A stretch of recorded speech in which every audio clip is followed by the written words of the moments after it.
포인트 이런 것도 하지 않고 그래서 이야기식으로 쉽게 여러분들하고 대화를 하는 그런 시간으로 생각을 하겠습니다. 13세기에 징기스칸은 유럽을 점령했습니다. 그리고 인류가 세울 수 있는 가장 큰 나라를 세웠습니다. 그리고 15세기에는 세종대왕이 훈미정을 만들었고요.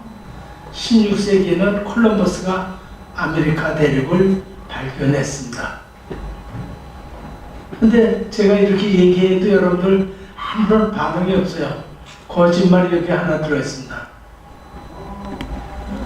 아메리카 대륙을 콜럼버스가 발견했다는 것이 완전 거짓말입니다. 이미 훨씬 더 기원 전에 아시아 쪽에 있는 몽골, 한국, 만주 이 부족 중에 한 일파가 베링해를 건너서 아메리카 대륙으로 3번에 걸쳐서 갔습니다. 제일 먼저 간 것이 인디오라고 해가지고 남아메리카, 안데스 산맥, 브라질 그쪽까지 갔고요. 두 번째가 인디안이라고 해서 아메리카, 미국과 캐나다에 있는 인디안들이고요. 그 다음에 세 번째 건너간 사람들이 에스키모라고 해가지고 캐나다 북쪽에 있는 에스키모입니다. 그렇게 세 부족이 건너가서 마야 문명, 잉카 문명, 아스텍 문명 이런 많은 문명, 그 문명을 잘 살펴보면 상당히 수준이 높은 겁니다. 그런데 16세기에 콜럼버스라는 사람이 가서 자기가 제일 먼저 그 사람들은 아메리카 대륙을 발견했다고 그러는데 이미 큰 문명을 이뤄놨는데 그것을 다 쳐부수는 일을 한 겁니다.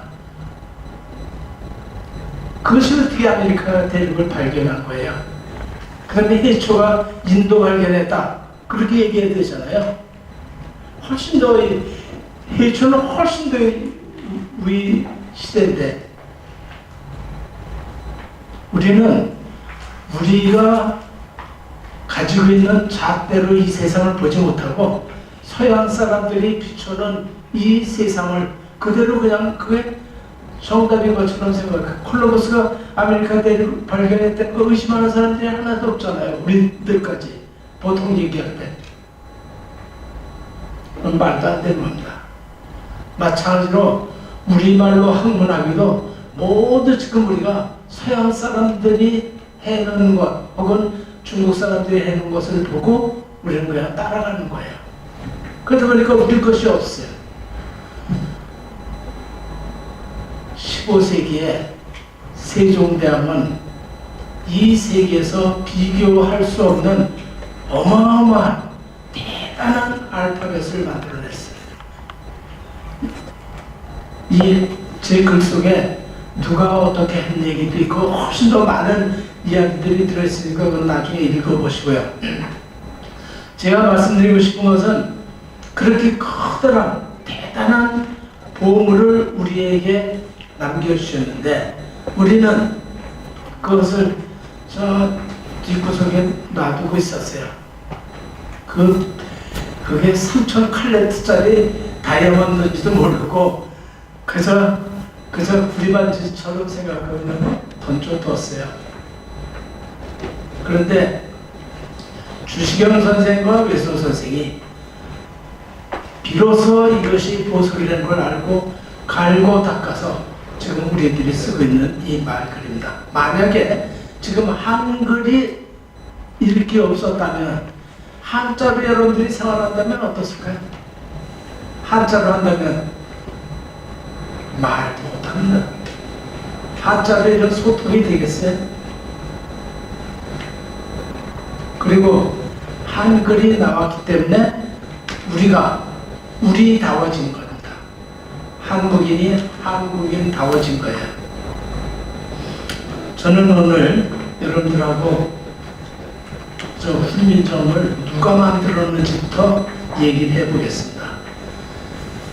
제가 경기도 그 율곡연수원에 국어교사, 교감, 교장 연수, 뭐 과학교사 연수 이런 거에 한 10년 동안 다녔어요. 그런데 아주 중요한 것은 국어 선생들이 강습회를 와서 내가 아주 쉬운 문제를 하나 냈어요. 훈민정음 누가 만들었느냐? 첫째, 세종대왕이 만들었다. 둘째, 세종대왕과 집현전 학자가 만들었다. 넷째, 집현전 학자들이 만든 것을 세종대왕이 반포한 거다. 여러분들 어떤 번호에 점을 찍겠습니까? 1번이요. 2번, 1번. 어디? 1번부터 해보겠습니다. 1번. 1번. 1번이 뭐였죠? 2번은 집현전 학자와 세종대왕이 합해서 만든 거예요. 2번. 2번. 3번은 뭐예요? 3번은 집현전 학자들이 만든 거예요. 세종대왕. 1번. 자, 여기 또 의견이 좀 갈려요. 여기 그래도 우리만의 관심이 있고 또 한 분들인데 국어교사 강습회에서 나타난 것은 정말 창피한 점수였습니다. 맞춘 사람이 몇 사람 안 돼요. 10%가 안 돼요. 그것도 국어교사가 훈민정음을 누가 만들었는지 몰라요. 그래서 집현전 학자들이 하고 세종대왕이 힘을 합해서 만들었다는 거예요. 심지어는 집현전 학자들이 만든 것을 세종대왕이 그냥 자기 이름으로 반포했다는 거예요.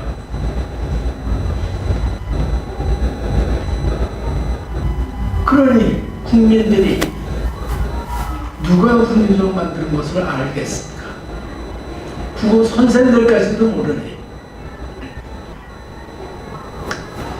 한마디로 훈민정음은 세종대왕이 혼자 만들었습니다.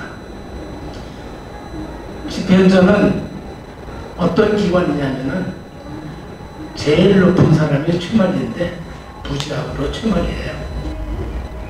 그런데 거기에는 최만리는 26년간이나 집현전에서만 살았던 사람이에요. 아니, 과거 급제할 때 세종대왕과 같이 급제했어요. 쉽게 얘기하면 세종대왕이 등극할 때 과거 시험을 봤는데 친구 3명을 뽑았어요. 거기에 자문 급제한 사람이 친만리예요. 그러니까 쉽게 얘기하면 세종대왕 친구를 뽑아준 거예요. 그리고 집현전 내내 있었어요. 그렇지만 최만리는 언어학자가 아닙니다. 반대상소를 몇 번 올렸느냐면 여러분들은 언문 반대상소, 갑자상소 정도 알고 있을 텐데 반대상소를 13번이나 올렸어요. 13번 대통령하고 의견 충돌을 다투어 본 그런 장관이나 뭐 신하들이 있습니까? 아주 올거든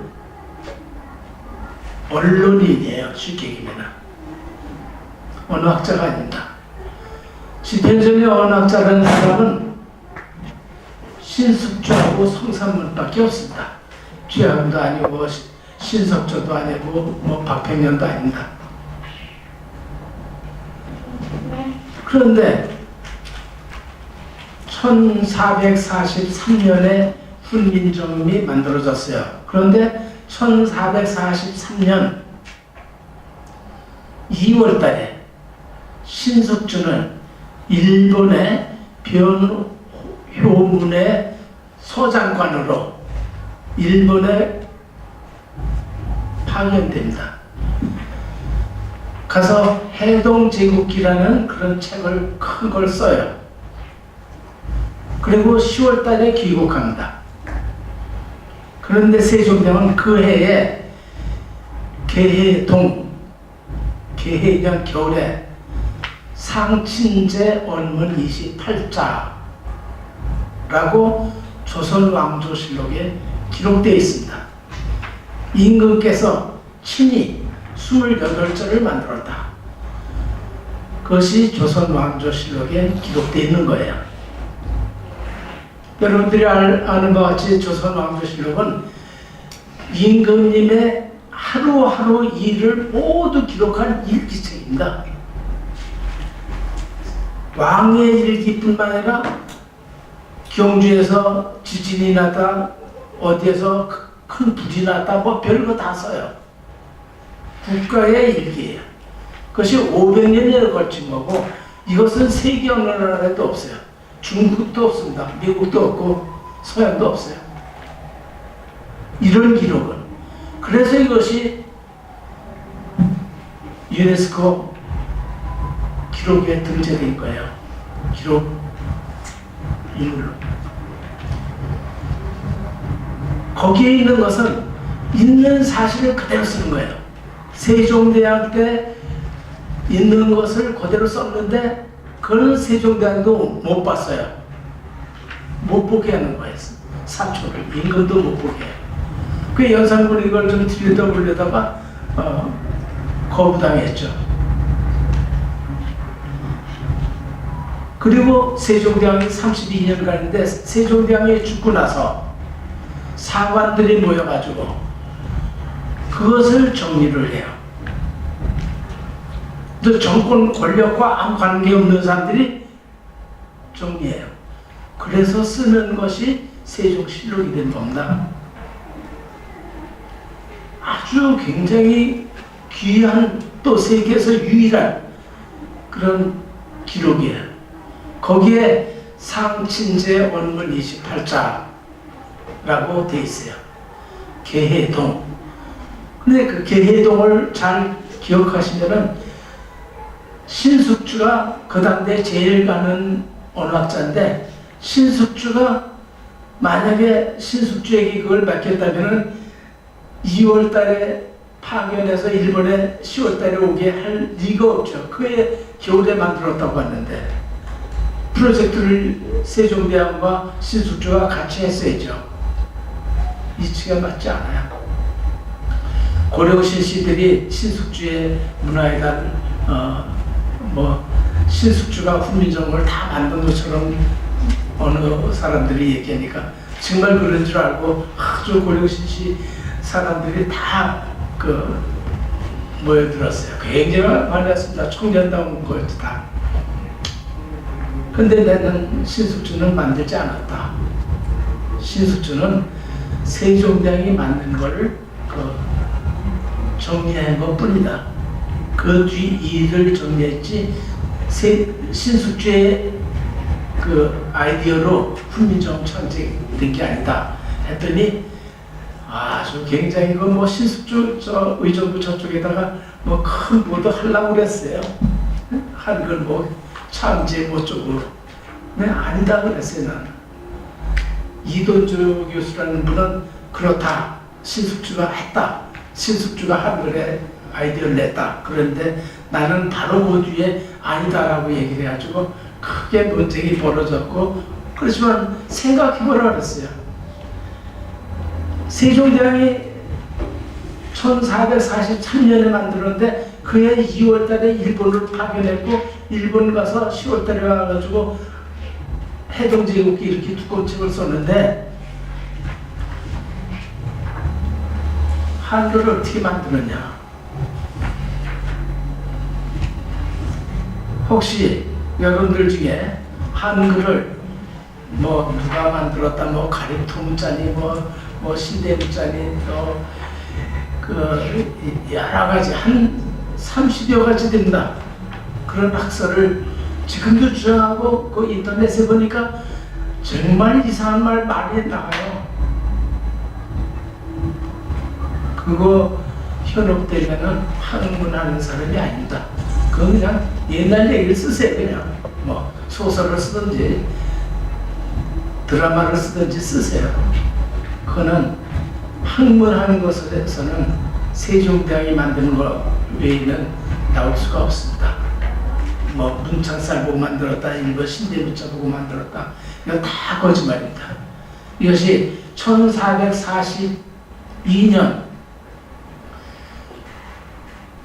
경상북도 안동 와룡면 가야리에 금고당에서 나온 광산김씨 고가 금고당에서 나온 책이 훈민정음 해내버립니다. 그것을 지금 현재 간송미술관에 보관되어 있고, 간송 선생이, 전영필 선생이 그 거금을 주고 사들였고 많은 보물을 모았는데 거기에 지금 돼 있고, 그것이 나오면서 우리들이 훈민정음을 어떻게 만들었다는 것을 구체적으로 알게 됐습니다. 그래서 훈민정음은 우선 세종대왕이 만들었습니다. 그리고 어디서 만들었냐? 경복궁에서 만들었습니다. 집현전에서 만들었다는 말 틀립니다. 왜냐면 집현전에서는 학자들 기르는 양성소지, 그리고 언론기관을 역할을 했지. 최승희 박사가 얘기한 것처럼 언론기관이에요, 집현전은. 그래서 세종대왕과 막 부딪히면서도 세종대왕이 또 잘라내질 않았어요. 하나는 우스갯소리를 하면은 여러분들이 고약해 하는 그런 말을 쓰죠. 세종대왕은 참으로 대단한 분이다. 고약해는 실제 사람 이름이 고약해요. 세종대왕 때. 세종대왕에 뭐 별소리를 다 해댔어요. 세종대왕이 말하고 있는데도 펄떡 일어나서 나가기도 하고, 그런 사람이 고약해요. 그래서 그 사람이 지금을 보니까 검찰총장까지 한 사람이에요. 사관원에.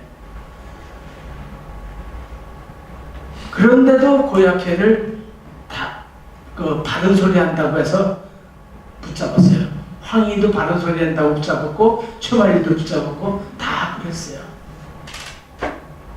대단한 분입니다, 세종이요. 실존 인물의 고약해를 여러분들이 찾아보세요. 대단히 바른 소리를 해댔습니다. 그것을 다 품어가지고 훈민정음을 창제했습니다. 세종대왕은 그러면 무슨 천재냐, 혼자 그 좋은 것을 만들어내게. 훈민정음이 얼마나 좋은 거냐 하는 것은 여기 여러 학자들 이야기를 내가 이 안에 써놨으니까 나중에 집에 와서 읽어보세요. 대단한 겁니다. 우리나라 사람만 잘 몰라요. 이게 귀한 것이라는 걸 잘 몰라요. 외국 사람들 제일 먼저 외국 사람 중에서 이 한글이 위대하다는 것을 밝힌 사람은 헐버트입니다. 배지학당에 와서 독립신문 만들고 그런 거 다 일을 했던 헐버트예요. 사민필지, 백성과 선비와, 그러니까 선비와 백성이 뭐 반드시 알아야 될 책, 사민필지를 만드는 헐버트 박사입니다.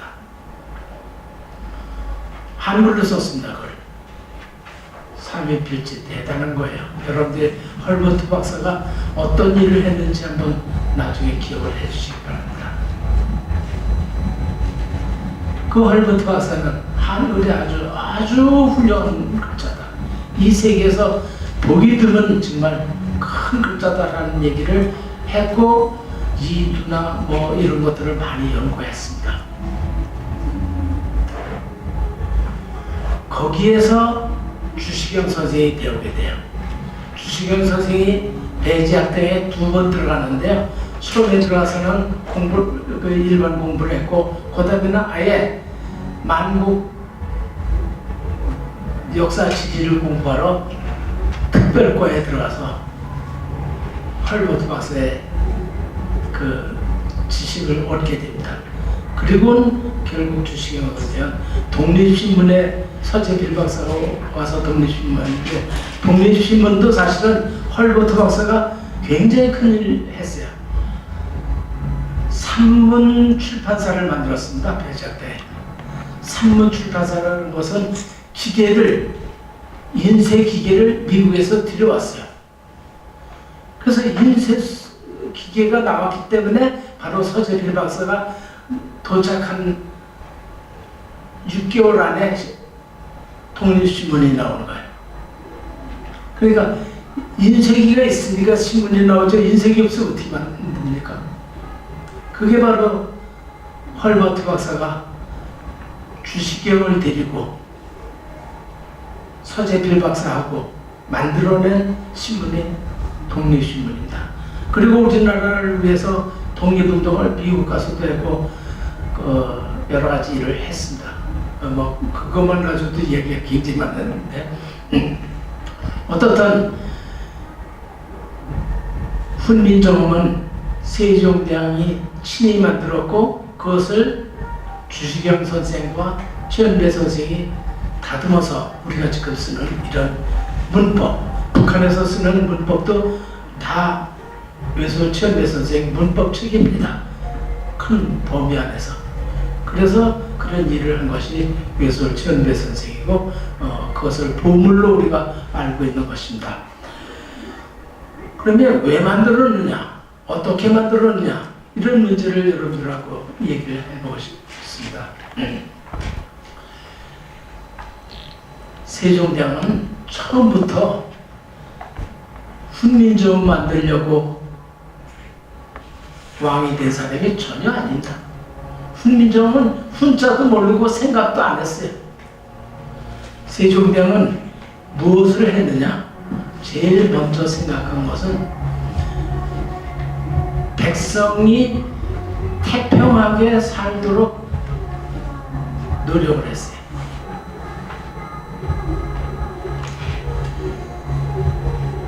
논어, 맹자, 사서오경을 다 읽고 거기에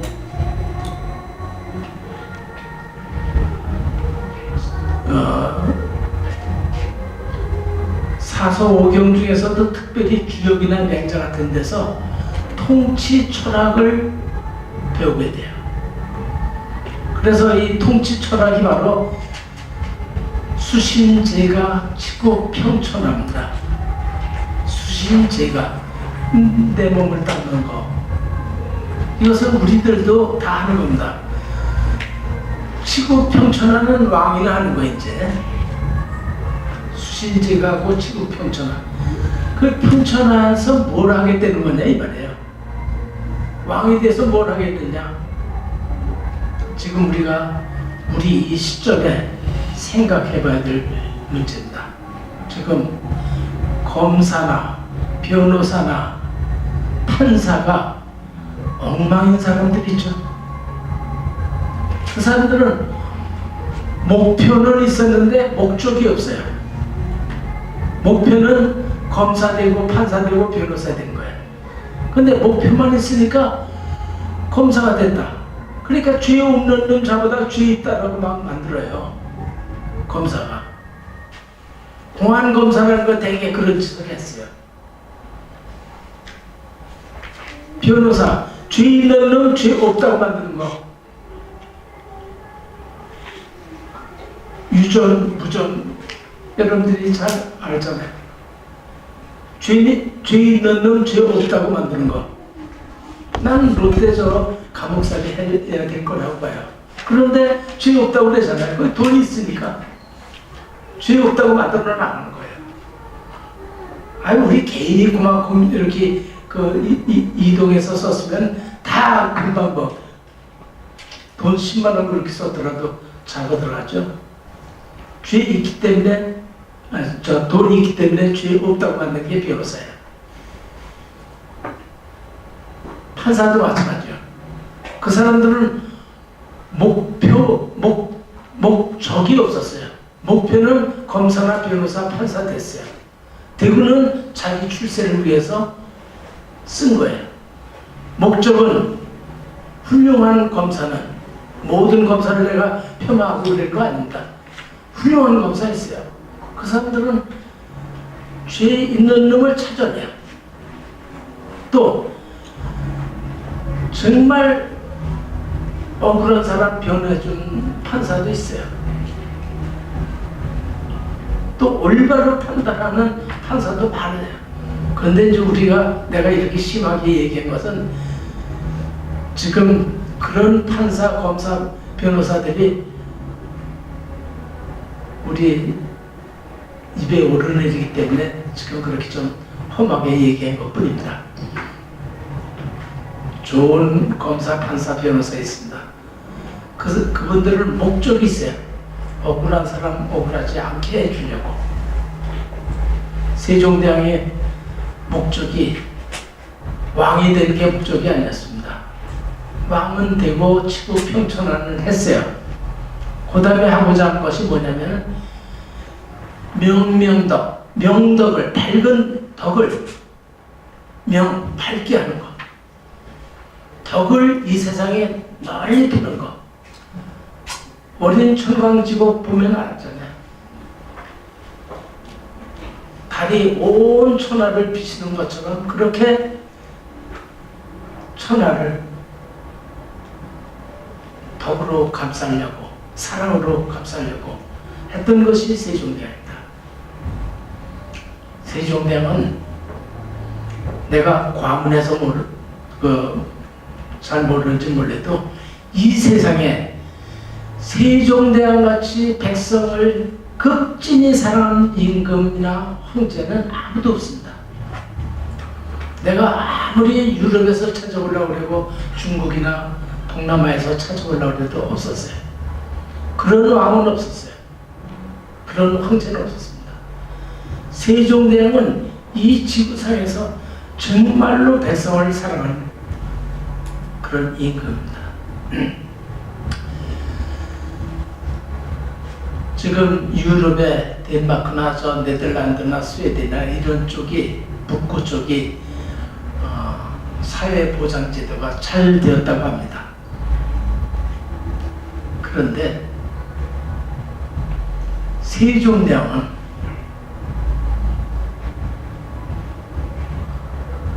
여자 종이라도 아기를 가졌으면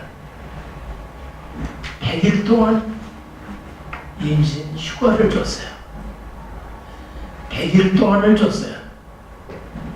지금 우리 삼성그룹에 가 있는 여자분들이 아기 낳으면 며칠 휴가 받는지 모르겠습니다.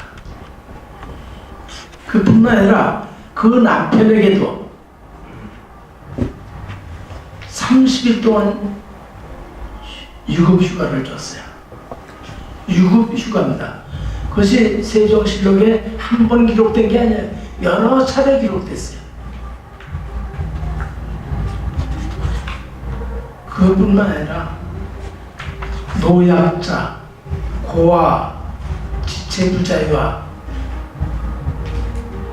눈이 좋지 않은 사람, 이런 사람을 위해서 많은 일을 했습니다. 세종실록에 정말 자세히 기록되어 있어요.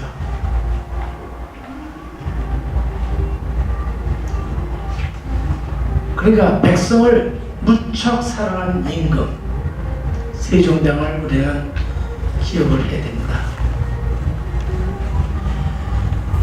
그뿐만 아니라 세종대왕이 처음 왕이 돼가지고 한 일이 뭔지 압니까? 글자 만들었나요? 아닙니다. 처음에는 그저 백성들이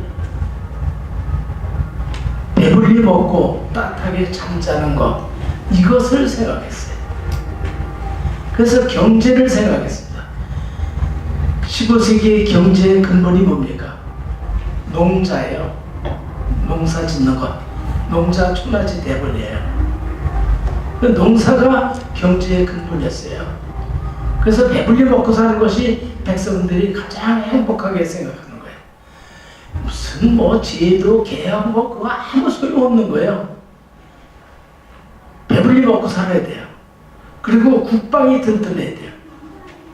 세종대왕은 그걸 했습니다. 왜군을 물리쳤고 육지를 개척하고 농사직설, 추곡이 풍향기 추곡이 굉장한 과학이라고 여러분들 생각하지만 가서 보면 아무것도 아니에요. 요만한 통이에요. 통에 물이 얼마나 내렸는지 알고 그거를 갖다 눈금을 매긴 것 뿐이에요. 축구기가. 별거 아닙니다. 그런데 그렇게 눈금을 매겨놓은 것이 바로 비가 오는 것을 매번 재가지고 통계를 낸 거예요. 그게 과학이 된 겁니다. 풍향기 별거 아니야. 그냥 깃발 꽂아놓으면 바람 불으면 흔들린다. 그렇지만 깃발 꽂혀서 언제 어느 시간에 어떤 방향으로 바람이 불었다. 그랬더니 비가 왔다. 뭐 이런 거를 다 기록해 놓은 것이 풍향기고요. 그러다가 백성들까지도 시간을 알아야 된다. 자축이며 그거 가지고는 기억을 못 하거든요. 그래서 시간을 만들어서 시계를 만들어 물시계, 해시계 뭐 별거를 다 만들어 가지고 백성들에게 시간을 알려준 거예요. 하늘의 시간을 백성에게 나눠준 사람이 세종대왕입니다. 대단한 일을 한 거예요.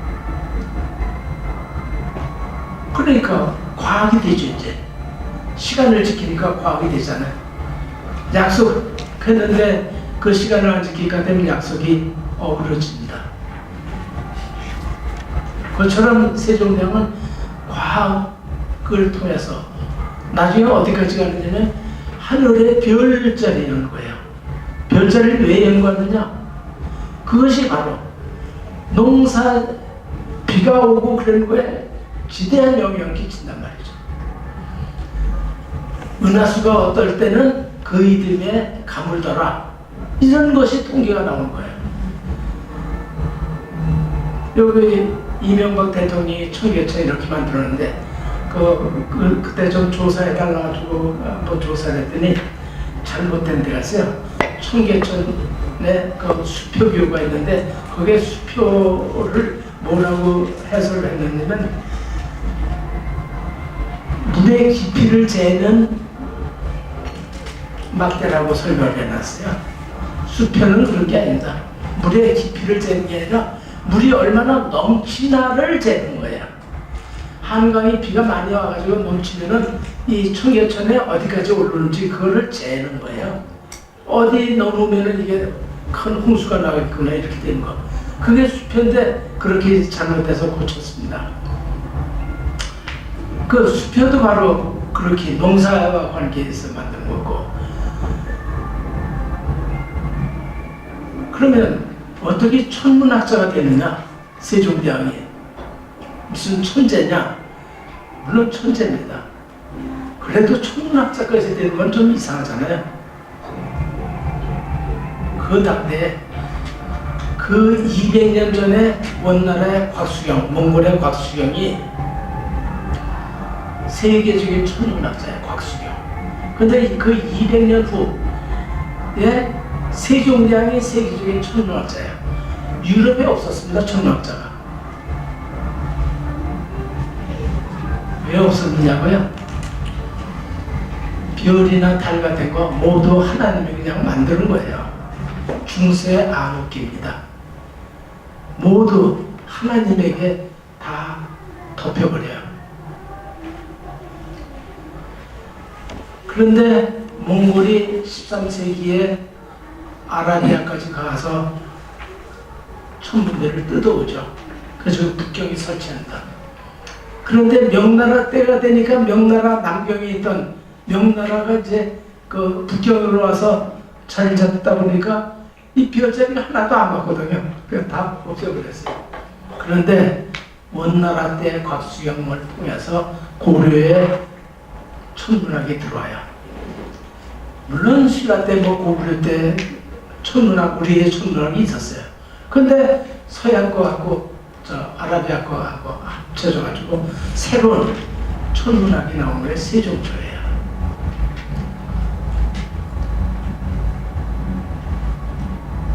그래서 세계적인 천문학자가 돼서 요즘 달나라가는 천문학회가 그 당대의 15세기의 최고의 천문학자인 세종에게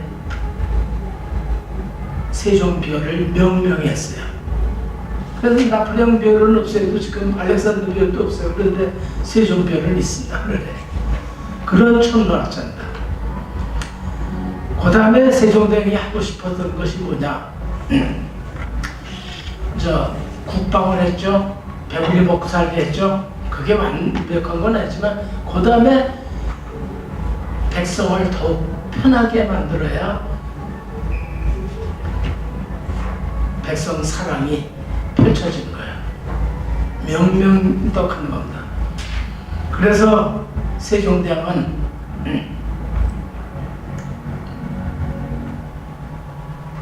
음악을 장려했습니다.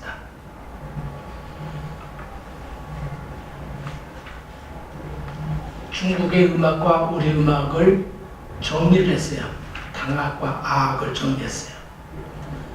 중국 음악, 우리 음악 걸러놓고, 그리고 음악을 깊이 연구해 나가다 보니까 대단한 경지까지 가게 돼요. 우리 음악을 우리 음악답게 연주하려면 우리나라에서 나오는 대나무와 우리나라에서 나오는 돌로, 대리석으로 악기를 만들어야 된다는 거예요. 그런 정도까지 가게 된다. 그래서 악기를 담양에서 대나무 갖다 만들기도 하고, 화성에, 경기도 화성, 남양에서 대리석이 나왔는데 그 대리석을 가지고 편경을 만들었어요. 근데 그 편경 만드는데 여러분들이 잘 아는 것 같이 세종대왕이 시연해 보니까 이게 맞지 않는다 했는데, 왕조실록에 기록이 좀 잘못된 부분이 하나 있습니다. 거기입니다. 편경을, 기역자로 되어 있는 편경을 이렇게 뜯어서 보니까, 시연하다 보니까 맞지 않는다 해서 뜯어보니까 먹줄 친 부분이 덜 깎인 것이 있었다, 대리석이. 그래서 그걸 깎고 나니까 소리가 낮아졌다 그랬어요. 낮아졌다가 아니다, 높아졌다라야 맞아요. 아니, 대리석이 있는데 대리석을 깎아내면 소리가 더 높아지죠. 더 두꺼우면 묵직해지고 낮은 소리가 납니다.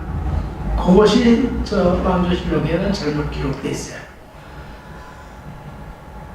그는 기록한 사람들이 잘못한 거지, 세종대왕은 그와 같이 높낮이를 다 들었어요. 만약에 세종대왕이 지금 살아있다면 세종대왕은 음대에서 지휘자가 됐을 거다라는 생각을 해요. 처음이 첫째거든요, 지휘자는. 지휘자는 무슨 폼이 멋있어서 지휘자가 아닙니다. 지휘자는 오케스트라, 많은 사람과 합창과 이런 것들이 다 들어야 돼요.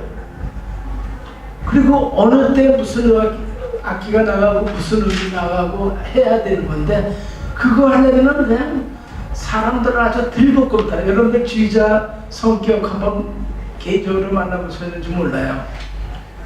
굉장히 좋을 것 같아요. 멋있어 보이고 아주 막말로 하면 지랄 같습니다. 아주 불같아. 그냥 조금 잘못했는데도 막 야단쳐요. 보통 생활에서도 그게 주의할 때 나타나는 거예요. 정신 안 차리면 그냥 별소리 다 하고 욕을 막 해요.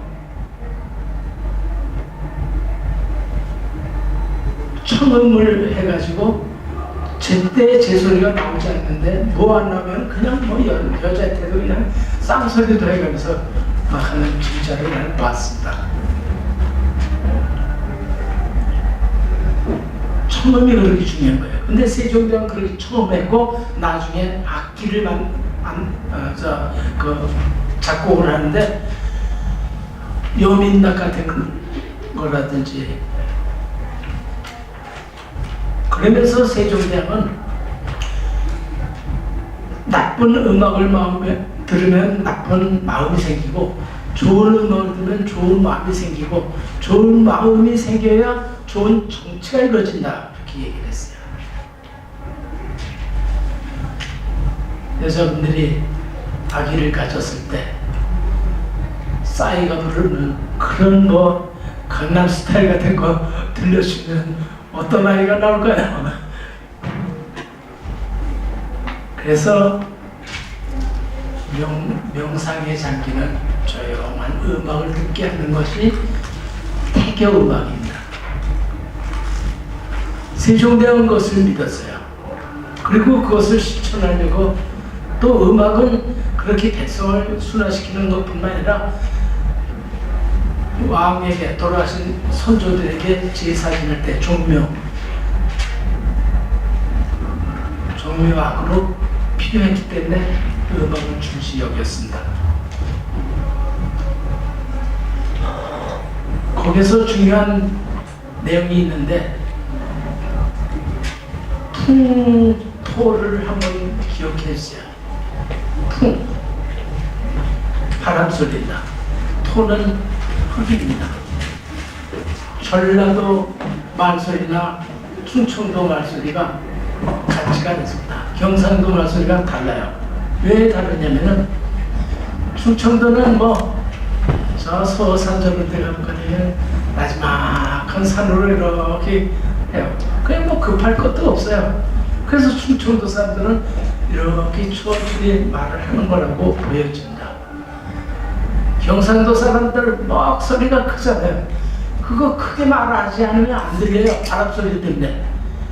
그래서 해군도 이렇게 이렇게 되겠죠. 여러분들 한번 들어보세요. 귀를 이렇게 대고 하면은 제 말소리가 더 크게 들린다. 이거 빼면은 저게 들려요. 그게 뭐냐니까. 풍토 때문에 그랬다는 거예요. 풍토 때문에 말소리가 다르다. 전라도 말소리와 경상도 말소리와 충청도 말소리가 다르다. 그런데 풍토 때문에 더 달라진 게 있어요. 아예 나라 말이 달라져요. 중국말과 우리말이 달라져요. 세종대왕은 세계에서 여러분들이 쓰는 악보는 도레미파솔라시도 높낮이 악보예요. 그런데 세계 악보 중에 악보는 두 개가 있습니다. 하나는 길이 악보예요. 이른바 정간보라고 하는 건데 세종대왕이 만들어내는 세종악보예요. 서양 사람이 만드는 도레미파솔라시도 이거고 높낮이 악보고 세종대왕은 길이 악보를 창안해냈어요. 대단한 음악가입니다. 그리고 풍토를 하면서 무슨 생각을 했느냐면 바람 소리와 토, 흙, 이현영 선생의 저 흙 속에 저 바람 속에 그 수필집이 바로 그 풍토입니다. 그 풍토서를 중요하게 여겼어요. 그래서 중국 음악과 우리 음악이 다르다. 근데 그래서 중국말과 우리말이 다르다. 근데 중국은 글자가 있다. 근데 우리는 글자가 없구나. 이렇게 깨닫는 거예요. 그때의 세종대왕은 처음으로 훈민정음을 창제할 생각을 했다라고 봅니다. 저는. 그것이 어떻게 기록이 있으면 참 좋겠는데 불행하게도 그 기록은 없어요. 어떤 중국 음악이 다르고 우리 음악이 다르고 중국 말이 다르고 우리 말이 다르고 중국 문자가 있는데 우리 문자가 없다. 그럼 우리 문자를 만들어야 되겠다. 그래서 나라말이 중국과 달아 이렇게 됐어요. 창제 목적이 세 가지가 나타난다. 왜 만들었느냐? 중국과 우리말은 다르기 때문에 우리말이 우리 글이 필요하다는 거고, 그 다음에는 어리석은 백성이 자기가 말하고자 하는 바가 있어도 펼칠 수가 없다. 내가 이를 어여삐 여겨서. 그러니까 우민과 훈민을 여러분들 기억하시기 바란다. 우민은 어리석은 백성이에요. 가령 여러분들과 함께 내가 지리산 종주를 했으니까 나를 따라오십시오 해가지고 내가 지리산 종주를 함께 할 수 있어요. 그렇지만 3,000명 보고 나만 따라와라. 그리고 지리산 종주했다가는 지리산에다 다 그냥 조난당하게 만들어요. 우민이 많을 때는 그러니까 전부 가르쳐야 돼요. 훈민을 해야 돼요. 그게 훈민정음입니다. 정음이라는 것이 글자, 말이라는 거예요. 그런데 세종대왕은 훈민정음을 만들었어요. 여러분들이 책을 만들 때도 뭐 초보자를 위한 독일어 강좌 초보자라는 말을 쓰잖아요. 그것처럼 훈민은 그 정음인데 무슨 정음이냐? 훈민, 백성을 가르치기 위한 거예요. 왜 백성을 가르치기 위한 거냐? 억울한 일이 일어나지 않도록. 그래야만 세종대왕이 백성을 불쌍히 여기는 거예요. 안타깝게 백성들이 자기 억울한 일이 일어나면은 세종대왕이 안타까운 거예요, 사실은. 명령덕을 못하니까. 왕도를 펼칠 수가 없으니까. 그래서 세종대왕이 바로 훈민정음을 만드는 목적이 그렇게 세 가지가 있습니다. 그러면 이제 어떻게 만들었냐? 시간 꽤 됐죠? 네. 어떻게 만들었냐? 뭐 간단하게 설명해도 여러분들 다 아실 거예요. 문창살 보고 이렇게 만들었다 이랬는데 그보다 더 정확한 것이 우리의 얼굴 왼쪽 뺨을 보고 만들었습니다. 왼쪽 뺨을 보고 여러분들이 보면 여러분들 한번 니은 해보세요. 니은. 니은. 그래서 이쪽을 보게 되면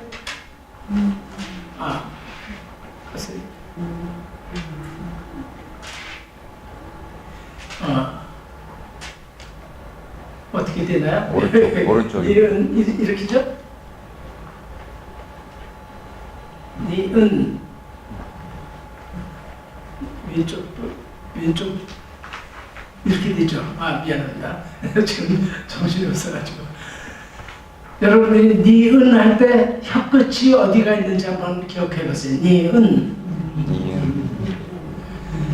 그게 바로 잇몸입니다. 운잇몸. 위에 잇몸에 다 있습니다. 그래서 니은은 운잇몸에 닿느니라 했어요.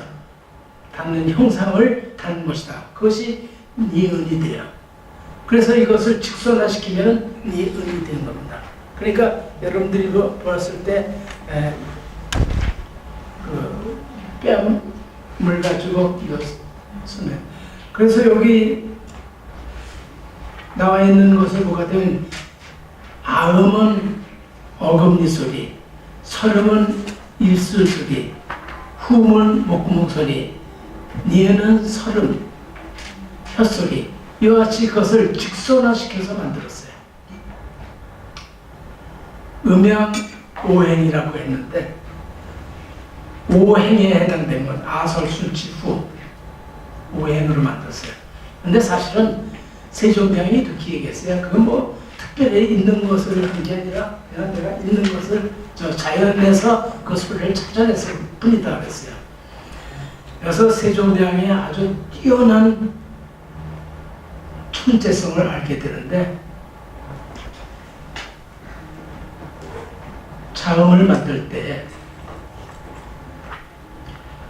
자음, 모음, 종성 이 세 가지를 만들 때 그때 중국이나 몽골이나 혹은 인도에서 가지고 있었던 어학이 있어요.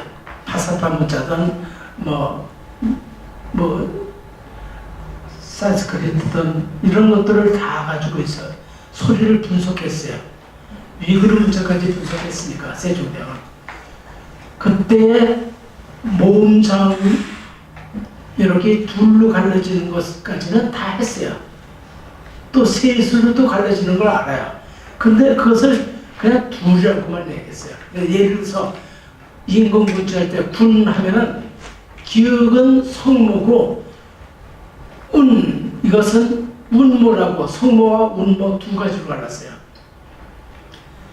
근데 여기서 논문도 쓰시는 분들 많겠지만 새로운 거 쓰려면 얼마나 힘듭니까?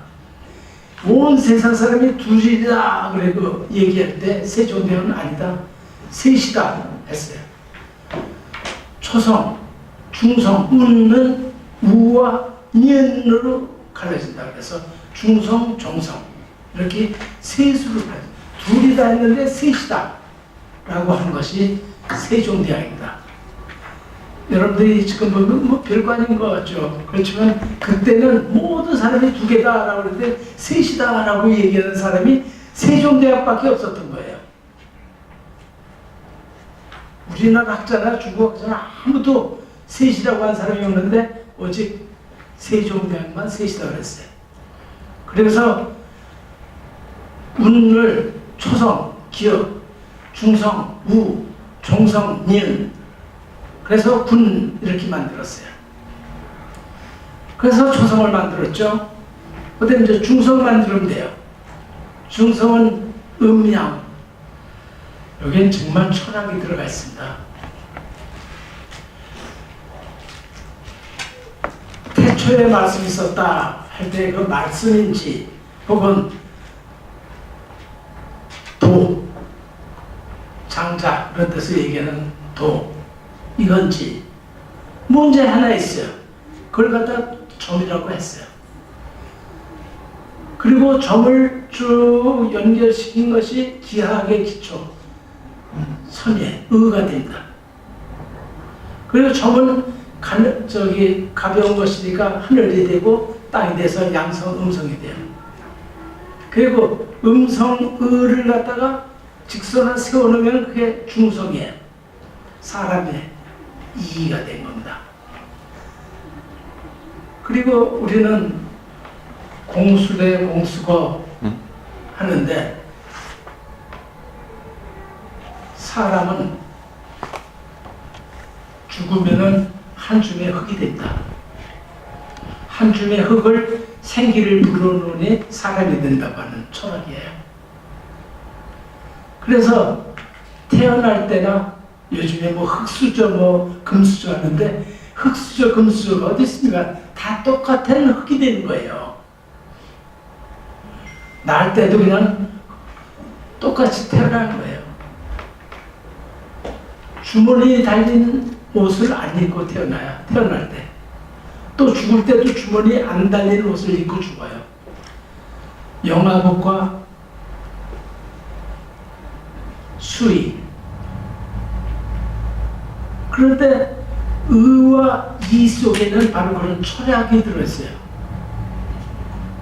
여기 좀 더 많은 철학자도 있고 도 따르신 분들도 많은데 이런 얘기를 해요. 어떻든 이, 아, 이를 가지고 모든 것을 다 몸을 만들었습니다. 양성몸, 음성몸.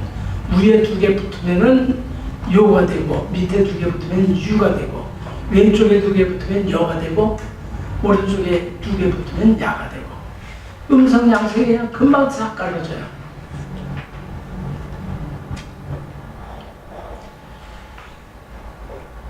이런 철학이 있는 문자는 이 세계에 하나도 없습니다. 이와 같이 세종대왕은 초성을 만들고 또 중성을 만들었어요. 그 다음에 이제 종성을 만들면 됩니다.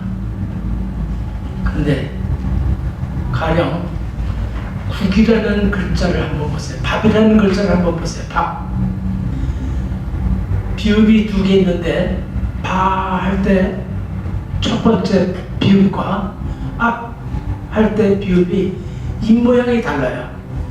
바 할 때는 두 입술이 붙었다가 떨어져요.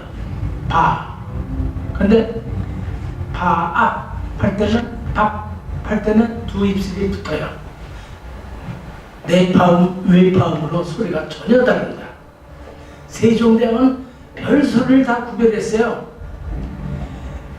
동그라미와 동그라미에 열린 히읗과 또 히읗 요걸 구별했어요. 그래서 글자를 만들었어요. 흡. 근데 이거 구별 못하잖아요. 우리는 지금 구별이 안 되잖아요. 읍과 흡은 되는데 그 중간 거 안 되잖아요. 그런데도 만들어 놨어요.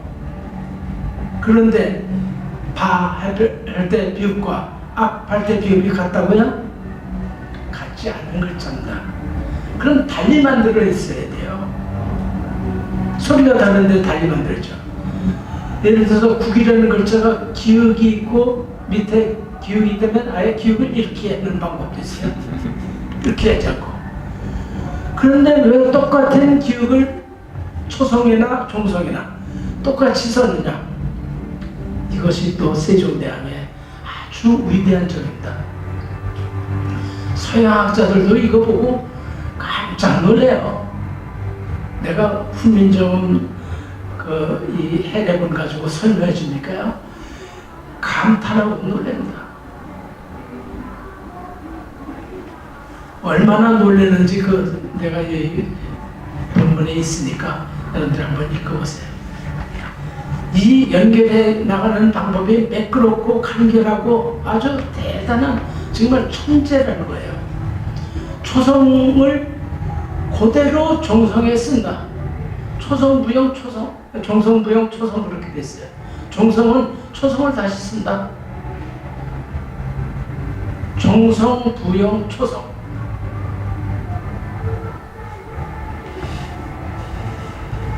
그 위에 이제 최세진 같이 어떤 사람이 나와서 팔종성 가족용이니 뭐 이런 말을 좀 쓰지만요. 어떻든 세종대왕은 그와 같이 멋있게 초성, 중성, 종성을 만들어냈고 그 다음에 합자한다든지 이런 것을 다 설명해가지고 훈민정음 해례본을 만들었어요. 그런 거 만들 때 신숙주라든지 성사문이라든지 이런 사람들이 노력을 했어요. 해례본을 만들 때 창제는 세종대왕이 한 겁니다. 그것을 구별 못하고 혼돈해서 쓰시면 안 되는 거고요. 자, 그런데 이 훈민정음이 지금 우리가 사는 시대에 가장 각광을 받는 문자입니다. 요새 우리나라 경제가 흔들린다고 그러죠. 경제 흔들리는 거 올리는 이유가 삼성이 손전화를 만들기 때문이에요. 그 손전화 뭐로 만들었는 줄 아세요? 천진 그거 가지고 자판 안에 다 집어넣었어요. 자판이 12개의 타건이 있습니다. 자판. 근데 거기에 별표와 우물정자 뺄까되면 10타건밖에 안 돼요. 10타건 안에 24자를 집어넣는 거예요. 그러다 보니까 모으면 전부 줄이는 거예요. 천지인을 가지고 싹 줄여놓고요.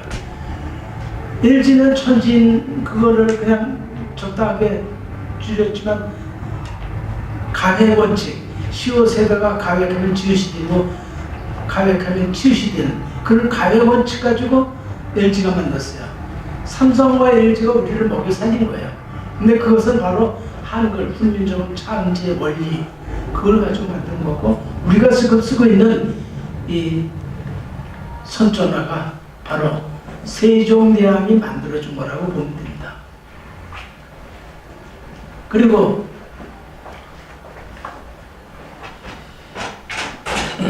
타자기를 한번 보세요. 타자기 나오면 우리가 쓰는 간단을 보면은 왼쪽에는 자음이 있어요. 그리고 오른쪽에는 모음을 배치시켰어요. 한국의 자판은. 그래서 뭐 안 보고 왼쪽 오른쪽 이렇게 치더라도 음절은 다 돼요. 한국은. 근데 영어는 음절이 안 돼요. 아무리 치면 이 뭔지 말도 전혀 안 돼요. 뭐 어떻게 쳐보세요. 눈 감고 한번 쳐보세요. 그냥. 어떻게 되겠나. 한국어는 한글 자파는 좌자, 왼쪽에 자음, 오른쪽에 몸, 우모, 좌자 우모로 해놨기 때문에 치기가 빨라지는 거예요. 그냥 이렇게 치면 그냥 무슨 글자든지 이루어져요. 더군다나 음성 인식에서 한글을 따라오는 글자가 없습니다. 가령 일본의 지명이나 인명, 참 나는 정말 놀랐는데 여기 일본 관계하는 분이 있는지 몰라도 난 동경외대 대학원 다닐 때 뭐 소설을 읽다가 무슨 말인지 어떻게 읽어야 되는지 몰라서 그 유명한 교수도 있었거든요. 우메다라든지 뭐 간모라든지 동경외대. 그 교수 보고 물어봤더니 못 읽어요. 아니 선생님 못 읽으면 이거 누가 읽습니까? 그 선생님이 하는 얘기가. 그렇기 때문에 가로 속에다가 요미가다 읽는 발음기호를 써놓은 거라는 거예요. 그거 안 써놓으면 못 읽느냐? 못 읽는데요. 그래도 그걸 못 읽으면 이 소설 속의 지명, 인명은 누가 읽을 수 있느냐? 일본 사람 아무도 읽을 수 있는 사람 없습니다. 일본 사람들 문맹자예요. 못 읽어요. 정말 못 읽어요. 요미 갖다 써줘야 읽어요. 그럼 누가 읽는 거냐 그랬더니 그 마을 사람만 안 돼요. 예를 들어서 신촌이라고 하게 되면은 읽을 수 있는 것이 새마을, 신촌, 신마을 뭐 이런 식으로 읽어나가요. 또 새촌 뭐 그리고 이 네 가지를 읽는 것뿐만 아니라 또 엉뚱하게 연희동 그렇게 읽어요. 그 글자를. 그러니까 연희동이라고 읽는 건 그 마을 사람만 안 거예요. 못 읽어요. 그래서 지어드 다이아몬드, UCLA의 지어드 다이아몬드 같은 대단한 과학자는 일본말, 중국말은 쓰레기라고 그랬어요. 진짜 글 속에 그렇게 써놨어요. 디스커버지에 아예 그렇게 써놨습니다. 발음 기호 없으면 읽지 못하는 거. 그것이 영어도 마찬가지로 쓰레기라고 그랬습니다. A라는 글자는 우리는 아 쓰면은 이건 뭐 이렇게 쓰고 아는 이거 쓰고 아 바르고 또 글씨도 이렇고 아 다 읽고 똑같아요. 어디 갖다 놓나 앞에 기우나 앞에 니은이나 그냥 아예요. 가 나가 되잖아요. 근데 영어는 그렇지 않아요. 나이프 같은 걸 한번 보세요. 나이프, 칼. 나이프를 써놓고 그것을 복원시켜 보세요. 나이프가 되나? K가 왜 벼락만 들어가요? K가 왜 들어갔느냐 말이야, 나이프에. 큰 이프 이렇게, 큰 잎에 이렇게 이어야지. 그래야 복원이 되잖아요. 근데 그거 없잖아요. 그래서 영어 아주 그것 때문에 지금 미국, 영국, 독일, 프랑스 이런데 문맹자가 굉장히 많습니다. 자기 이름도 제대로 못 쓰는 사람들이 있어요. 거짓말 같아요? 그건 내가 얘기한 거 아니에요. 지금도 다이아몬드가 얘기한 거예요. 그리고 한글이 세계에서 가장 쉬운 글자고 그렇기 때문에 문맹자가 제일 적다. 그래서 세종대왕상을 문맹대치에 공헌한 사람에게 지금 주고 있습니다. 유네스코에서. 어떻든 우리 한글이 현대 디지털 시대에 아주 꼭 알맞는 조합형 문자라는 데서 우리는 세종대왕의 아주 뛰어난 희안을 보게 되고 귀한 선물을 우리가 받았습니다. 근데 그것을 귀한지 모르고 이렇게 천하게 쓰고 있는 우리 세대를 현심스럽게 생각합니다. 감사합니다.